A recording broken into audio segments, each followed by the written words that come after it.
How many children and grandchildren do you have? Well, I have 7 children and 20 grandchildren. He was the most bankable movie star in Hollywood for 3 straight decades. The man they called the Duke, the symbol of American toughness and frontier virtue that an entire generation grew up watching. But behind all of that, John Wayne had a private life that looked almost nothing like the myth.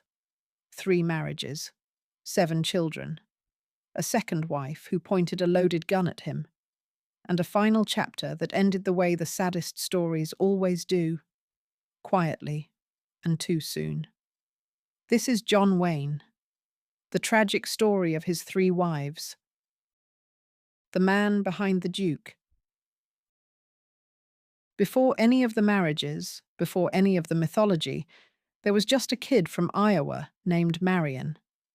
Marian Robert Morrison was born on May 26, 1907, in Winterset, Iowa.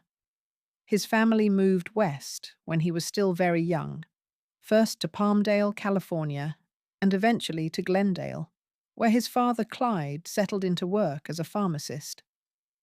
The childhood was ordinary enough, but Marian was not quite.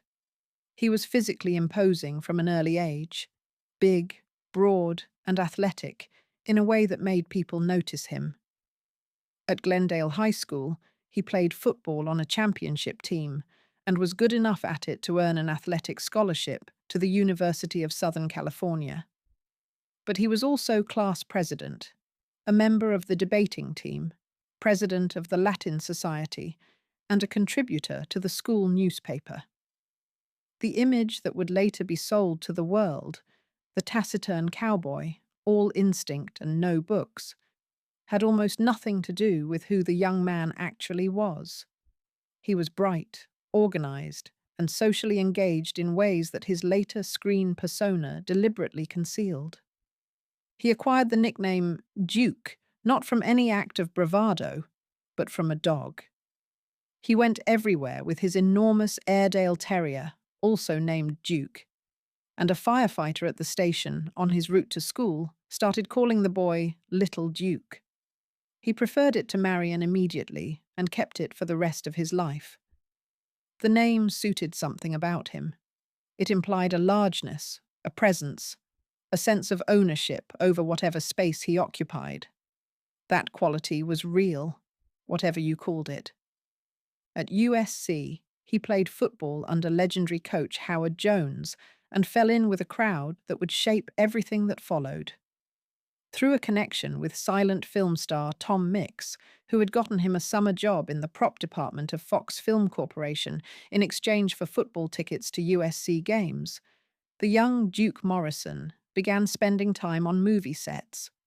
He moved furniture, carried props, and occasionally appeared as an extra. He watched how films were made from the most practical possible vantage point, and director John Ford, who was already a significant figure in Hollywood, noticed him and began giving him small roles. Then a body surfing accident at the Wedge in Newport Beach ended his athletic career. He lost the scholarship, could no longer afford to stay at USC, and found himself at something of a crossroads. He was too embarrassed to tell his football coach the truth about how the injury had happened and simply let the scholarship go. He stayed at Fox, doing prop work and picking up bit parts, and slowly oriented his ambitions toward film rather than law, which had been his original plan. During all of this, he was also trying to marry a girl who came from a family that wasn't entirely sure about him. Josephine Science, the foundation he couldn't hold together. Marian Morrison met Josephine Alicia Science at a beach party in Balboa, California, in the late 1920s. He was a college student, still figuring out his future. She was 15 or 16 years old, the daughter of José Santos Sáenz Macho, the Consul General of Panama in the United States, a man of considerable standing, considerable connections, and considerable skepticism about the young Protestant boy from a modest Glendale family who had taken an interest in his daughter. The obstacles were real and layered. The Saenz family was Catholic, devout, and socially prominent. Marian Morrison was none of those things. He was ambitious and charming, but he was also financially unstable and came from a background that the Saenz household didn't view as a natural fit for their daughter. Josephine's own feelings were warmer than her family's, but she was also cautious by nature, deliberate, thoughtful, and not inclined to rush anything. The courtship stretched across 7 years, surviving long stretches of uncertainty about Wayne's career, the natural pressures of two people trying to build something across a significant social divide, and the constant background question of whether Marian Morrison was going to amount to anything at all. There were periods when Wayne didn't have enough money to commit to a wedding date.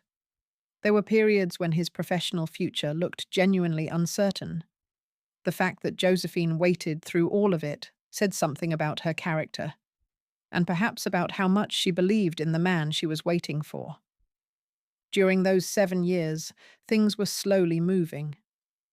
Director Raoul Walsh spotted the young prop hand moving furniture on a Fox lot in 1929 and cast him in his first major film, The Big Trail, a widescreen Western epic released in 1930. It was Walsh who named him. He wanted something that sounded like a Revolutionary War general, landed on Anthony Wayne as a reference to Mad Anthony Wayne, and the Fox executive Winfield Sheehan contributed John. Marian Morrison became John Wayne almost casually, in a conversation between two men who were thinking more about box office than biography. The name change was one of the most consequential accidents of Hollywood history. The Big Trail was technically impressive, but commercially disappointing. Depression-era theaters couldn't afford the equipment for the 70mm version, and the 35mm version didn't dazzle anyone. Wayne spent most of the 1930s in B-westerns, churning out dozens of low-budget pictures that kept him working and kept his name on posters, but didn't make him a star. He was learning the craft in public, in the least prestigious way possible, and the woman he intended to marry was watching him do it. They finally married on June 24, 1933, at the Los Angeles home of actress Loretta Young. John Wayne was 26. Josephine was 25. After 7 years of courtship and family resistance, they were finally permitted their beginning. What followed was, for a period, genuinely good. They had 4 children: Michael in 1934, Mary Antonia, known as Tony, in 1936, Patrick in 1939, and Melinda in 1940. Wayne was still building his career, still grinding through the B-westerns, still waiting for the breakthrough that he could sense was coming but couldn't see clearly. Josephine provided the kind of stability he needed during that period. Catholic, grounded, devoted to her children, uninterested in the Hollywood social machinery that consumed so many other families in their world. The breakthrough finally came in 1939 with Stagecoach, directed by John Ford, the friend and mentor Wayne had cultivated for years on the fringes of the Fox lot. The film introduced the character of the Ringo Kid and introduced Monument Valley as the defining visual landscape of the American Western, and it turned the Duke into a genuine star almost overnight. Wayne was 32 years old when Stagecoach opened. He had been working in Hollywood for a decade, and suddenly none of those B-westerns seemed like wasted time. They had been his apprenticeship, and he had emerged from them with a physical confidence in front of the camera that more classically trained actors simply didn't have. The films that followed in rapid succession, Fort Apache, Red River, She Wore a Yellow Ribbon, Sands of Iwo Jima, cemented a position in American cinema that no one was going to challenge. And with that stardom came everything that stardom brings: the attention, the access, the world rearranging itself around one person's presence, and the inevitable question of what that does to a marriage built during the lean years before any of it happened. It did not do anything good to Wayne's marriage to Josephine. The affairs began during the early 1940s. The most significant, or at least the most publicly known, was with Marlene Dietrich, his co-star in the 1940 film Seven Sinners. The director of that film, Tay Garnett, later described Dietrich's reaction to Wayne in vivid terms. She had swept past him in the commissary and immediately and directly expressed her intention to pursue him. She was one of the most formidable women in Hollywood at the time and was entirely accustomed to getting what she wanted. Their involvement was not discreet, and Josephine eventually discovered it. She sought marriage counseling through a priest named Father McCoy, turning to her faith in the way that a woman of her background naturally would. She tried to hold the marriage together, but the trust between them had been broken in a way that no counseling was going to fix, and the affairs continued. By 1942, Wayne had moved out of the family home. Josephine, deeply embarrassed by the public nature of her husband's behavior, appeared in court in June 1943 to request a legal separation. The divorce was finalized on Christmas Day, 1945. She retained custody of their 4 children. She stepped back from any public life connected to Hollywood and devoted herself to her family, her community, and her Catholic faith. She became involved in charitable work and community organizations, living the kind of life that would have been invisible to anyone following the Wayne story in the entertainment press, but that represented a genuine and dignified existence on its own terms. She died in 2003 at age 95, having outlived the man she had once waited 7 years to marry by nearly a quarter century. But by the time the divorce was finalized, Wayne had already met the woman who would become his second wife. He had met her in Mexico in 1941, while he was still very much married to Josephine. And that second marriage was going to be an entirely different experience from the first, louder, more violent, and ultimately more tragic in ways that went beyond anything either of them could have predicted. Esperanza Chata Bauer, the marriage that nearly got him killed. Wayne met Esperanza Bauer Diaz in Mexico City in the fall of 1941, during a trip he took with his business manager and a group of friends to discuss a potential studio purchase. Ray Milland, the Welsh actor who was one of Hollywood's bigger names at the time, introduced them at a social gathering. She was 21 years old, a Mexican actress who had appeared in a small number of Spanish-language films, and she was by every account strikingly attractive in the particular way that immediately complicated things for Wayne. He was entranced. He described himself as entranced. He stayed in Mexico for as long as he could find a reason to. Some accounts of how Chata was regarded in Hollywood social circles were less flattering than Wayne's view of her. His future third wife, Pilar, would later describe Chata in terms that reflected personal antipathy, and gossip columnist Hedda Hopper described her as a comely Mexican actress who John Wayne knew only a few short months. What is clear is that Wayne was drawn to her with an intensity that overrode a considerable number of practical objections, including the fact that he was currently married to someone else. The affair that followed was not kept quiet. By 1942, Chata had moved from Mexico to Hollywood, where Wayne had set her up in a penthouse apartment on Sunset Boulevard. Josephine knew. The social circle knew. The gossip columns were watching. And yet Wayne pressed forward with the relationship in the way he pressed forward with most things, with a certain force of will that didn't leave much room for other considerations. After his divorce from Josephine in 1945, Wayne and Chata married on January 17, 1946, in a quiet ceremony at his mother's home in Long Beach, California. He was 38 years old. She was 25. Wayne himself described the marriage with a candor that suggested he understood its nature very well, comparing it to shaking 2 volatile chemicals in a jar. The metaphor was almost immediately apt.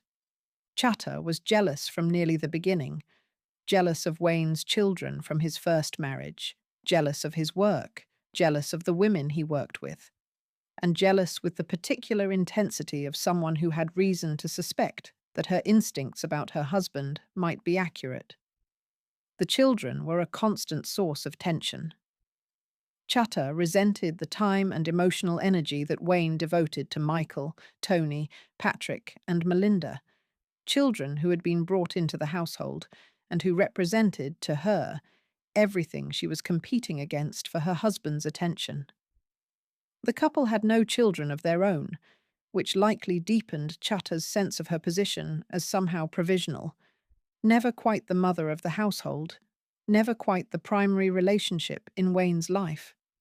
Chatter's mother had also moved into the house, which added a layer of tension that Wayne found increasingly difficult to tolerate. The mother's presence gave Chatter a permanent ally in every argument, a witness for every accusation, and a companion for the heavy drinking that characterized long stretches of the marriage. Wayne, who was not himself abstemious, later described a household that was perpetually on the edge of something going wrong. Two people with strong personalities, limited patience, and different visions of what their life together was supposed to look like. All of it under the amplifying pressure of alcohol and the particular stress of being married to someone as famous and sought after as John Wayne. The most dramatic of those eruptions came during 1947, while Wayne was filming Angel and the Bad Man. His leading lady in that film was Gail Russell, a young actress of haunting beauty who was simultaneously fragile, shy, and struggling with her own serious difficulties with alcohol. Russell had been discovered by a Paramount executive who spotted her walking past the studio and signed her before she had any formal training or theatrical experience. The overnight nature of her transformation into a working film actress had left her without the professional tools to manage the anxiety that came with it. She was, by several accounts, a genuinely scared young woman trying to do a very public job, and she coped with the anxiety in ways that were already visibly damaging her. Wayne spent considerable time in Russell's company during the production. He said later that he felt protective of her, that she suffered from extreme shyness and stage fright and needed someone calm and steady around her. Some accounts suggested he had initially recommended her for the role, while others have Wayne denying any involvement in her casting. What is not disputed is that he spent an unusual amount of time in her dressing room during the production, and that this became the central evidence in Chatter's case that something more than professional concern was involved. Both Wayne and Russell firmly denied there was ever a romantic affair between them. Wayne maintained this position publicly and at the divorce trial.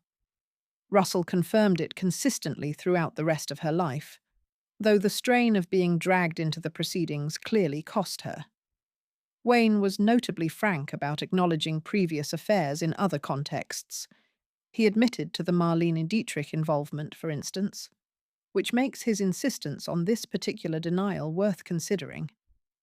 Chatter, who had become his girlfriend while he was still married to someone else, was not inclined to give him the benefit of the doubt on the subject of fidelity.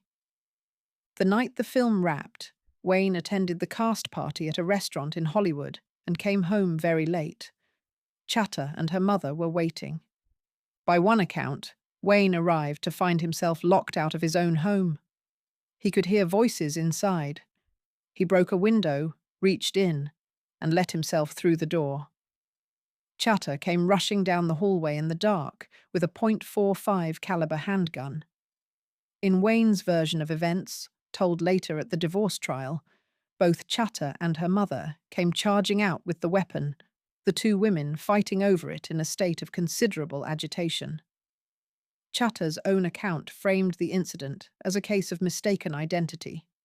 She heard breaking glass, grabbed the gun, crept down the hall in the dark, and pointed it at a figure she didn't recognize as her husband sleeping on the couch. Whatever the precise sequence, the gun discharged. The bullet passed close enough to Wayne's head that the margin between the divorce trial and a funeral was measured in inches rather than feet. He was not hit.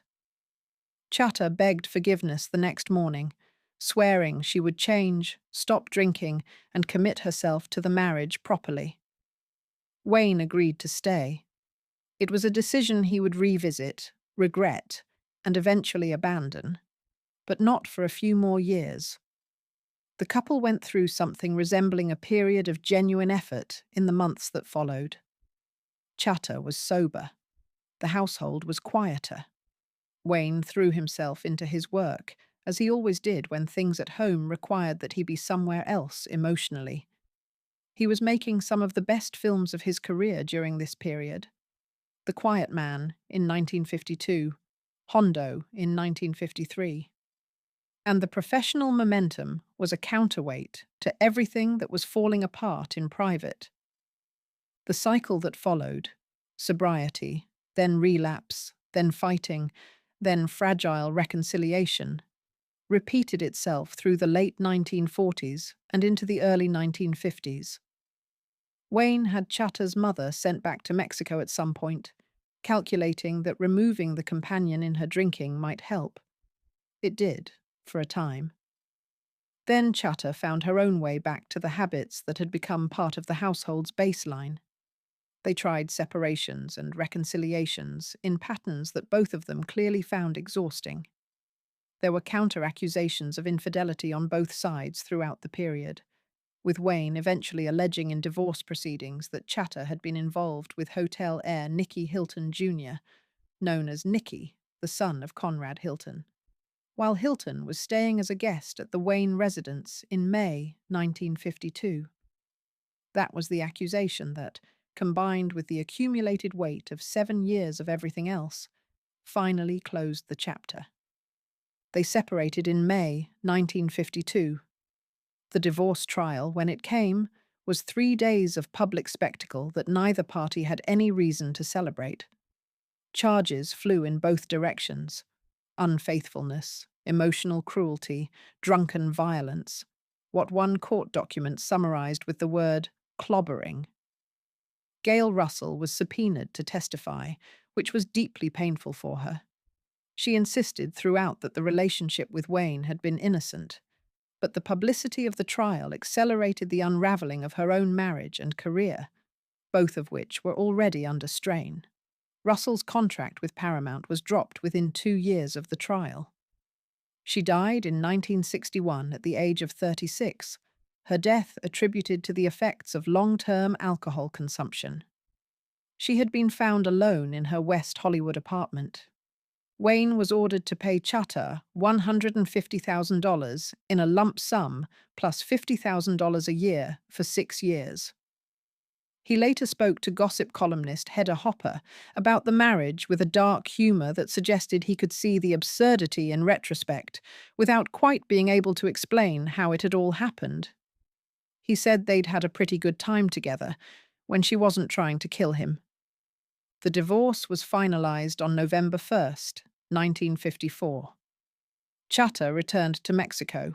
She was in her early 30s, had no acting career to return to, and was living essentially on the alimony payments that represented her primary income.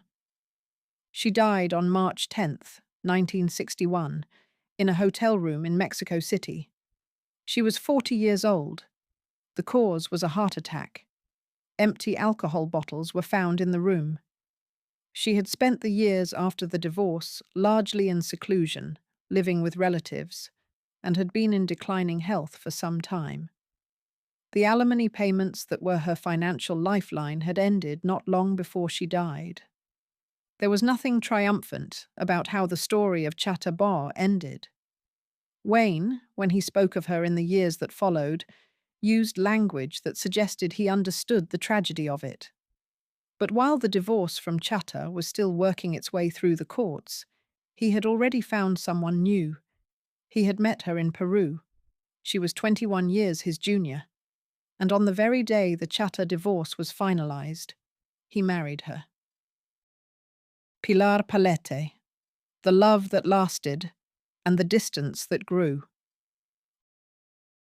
John Wayne first encountered Pilar Pallete in Tingo Maria, Peru, in 1952, while he was scouting locations for what would eventually become the Alamo. She was 23 years old, the daughter of a Peruvian senator named Miguel Angel Pallete, and an actress who had performed in theater in Lima and recently signed a contract with Wayne's own production company. The age gap between them was 21 years.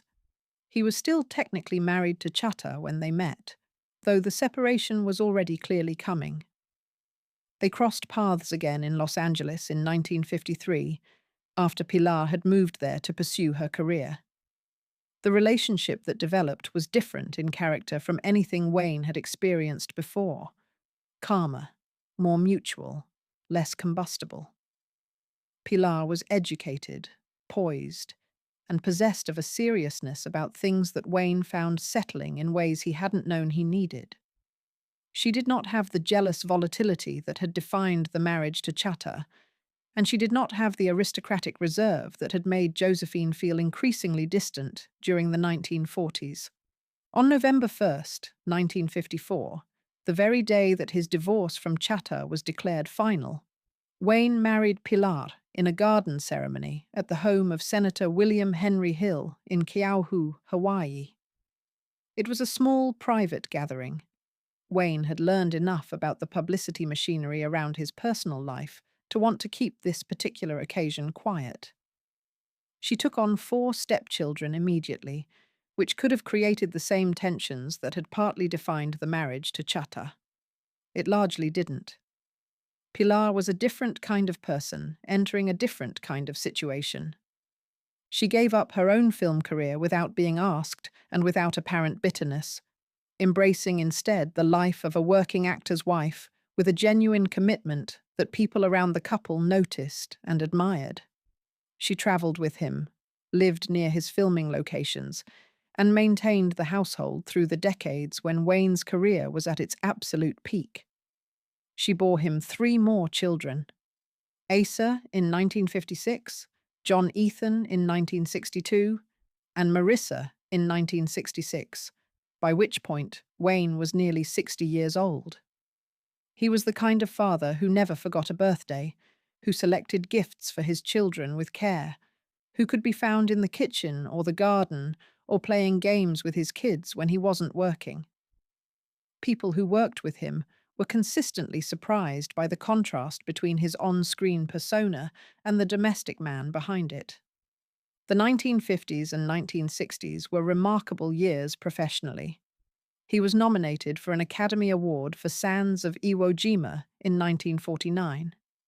He won the Oscar for True Grit in 1969, playing Rooster Cogburn, a one-eyed, hard-drinking, morally complex marshal who was about as far from the simple, heroic archetype as Wayne had ever gone.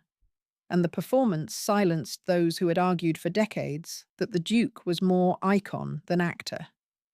He was in his early 60s at the time, a man who had been making films for 4 decades, and he was still capable of surprising people who thought they knew exactly what they were getting.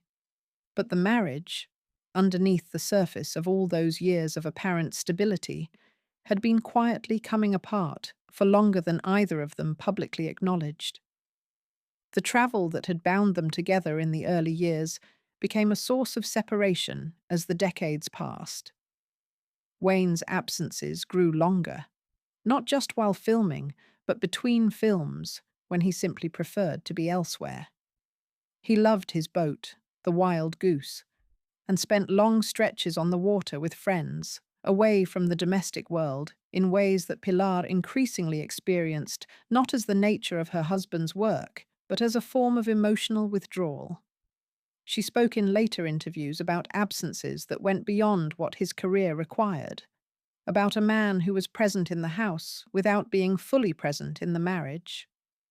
Wayne's own explanation, when he offered one, was characteristically blunt.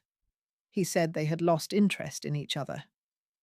In November 1973, after 19 years of marriage, a formal separation was announced. Pilar moved out of their home in Newport Beach. She maintained to the end of her days that they never legally divorced. that they remained married in the technical and, she believed, meaningful sense until Wayne's death, and that the bond between them persisted through the separation and through everything that came after. What came after it, in Wayne's private life, was a relationship with his personal secretary, Pat Stacey. She moved in with him following the separation from Pilar and remained his companion for the last years of his life. The arrangement was known to those close to him, but did not receive extensive public coverage during Wayne's lifetime. Stacey later wrote a memoir about their relationship and about the illness that gradually consumed him. Wayne had been fighting cancer since the early 1960s. He had lost his left lung to the disease in 1964, in an operation he subsequently publicized in characteristically direct terms, adopting the nickname Big C to get the conversation over with quickly and, in his view, to give courage to other people fighting the same battle. The operation appeared to have been successful. But cancer is not always finished with someone the first time. Stomach cancer arrived in his final years. The disease progressed through 1978 and into 1979, and those who were close to him during that period describe a man who faced the end with the same practical directness he had brought to everything else in his life. He did not perform his dying for the public. He went to UCLA Medical Center in Los Angeles, where he died on June 11th, 1979, at the age of 72. His daughter Asa was with him in his final hours, holding his hand. She later described asking him whether he knew who she was, and he told her, with what she described as his characteristic directness and a flash of the humor that had never quite left him. That, of course, he knew. Pilar was not written into his will. She had been written out of it following the separation in 1973. The document included Pat Stacey and also, notably, Josephine, his first wife, who outlived him by 24 years and who received an acknowledgement in his estate that his third wife did not. Pilar has spoken in interviews over the decades since his death in terms that leave no ambiguity about how she understood what they had shared. She described a wonderful heart, a patient man, a uniqueness she could not quite put words to, and said she never could love anyone the way she had loved him. She is still alive, as of this writing, in her 90s, living in California, where she devotes herself to painting. The subjects of her paintings are often John Wayne. The 3 marriages, the 7 children, and what remained. It would be easy to frame the 3 marriages of John Wayne as a story about a man who was better at being a myth than at being a husband. There is some truth in that framing. He was more comfortable on a horse than in a conversation about feelings. He was more present on a film set than in a living room. He was a man of enormous appetites, for work, for adventure, for company, who found domesticity genuinely difficult in ways he seems to have known about himself but couldn't quite change. He admitted openly that he didn't understand women, that he never had, that he didn't believe any man alive truly did. Coming from someone who had been married 3 times to 3 women from Latin America, and who had had notable affairs with some of the most striking women in Hollywood, the admission had a particular ring to it. But it would be equally true to say that Josephine Science spent 60 years after their divorce living with quiet dignity and purpose, raising 4 children who went on to live their own significant lives. She never spoke badly of him in public. She remained, in the accounting of his estate, someone he still apparently wanted to acknowledge. She lived to 95, outliving the Duke himself by nearly a quarter century, and the life she built after him was one she had clearly made her own. That Esperanza Bauer died alone and too young in a hotel room in Mexico City is the part of the story that doesn't have a tidy resolution. She was 40 years old.